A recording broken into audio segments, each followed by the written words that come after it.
This is Oregon, in America's Pacific Northwest. It's the epicenter of an almighty legal row, caused by a group of children who decided 4 years ago to sue the US government over climate change. This is Kelsey Juliana, the lead plaintiff. When I first got involved in climate litigation, I was 14 years old, and I didn't even know what a plaintiff was. No one thought the case, known as Juliana versus the United States, would get very far.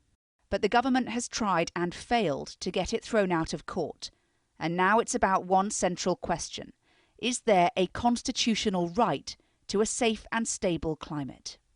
We want this right established because we as young people have been and are still feeling the effects of climate destabilization in our daily lives, in our home, and in our prospect of a future, and a stable, reliable future.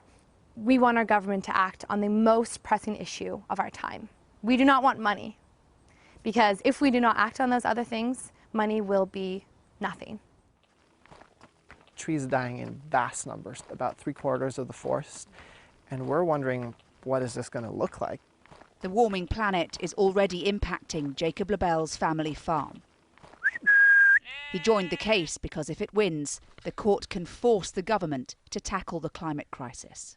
The whole idea of this case is that the United States government has known about climate change and what burning fossil fuel does to our planet. And it has known about the best science for nearly 60 years. And they've continued to support, subsidize, and perpetuate a fossil fuel national energy system. This is a direct attack on the lives of the youngest and most vulnerable citizens of this country. To me, this was the period when we had a chance to really turn things around. Julia Olson is the lawyer in charge.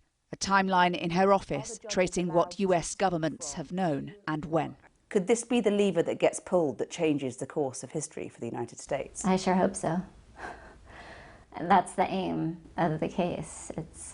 We're hoping for a decision that is like the decision on ending segregation in this country. And we needed that Supreme Court decision at that time, and we need the court to weigh in on this issue of climate destruction that our government is sanctioning. But first they must get to trial.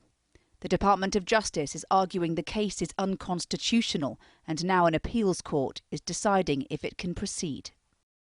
The plaintiffs are waiting impatiently. I think everything's at stake. The future of our planet, the future of the beauty around us, the future of you and me. What's happening here in Oregon is being repeated on a smaller scale at the state level across the country, with lots of different legal cases underway demanding action and accountability.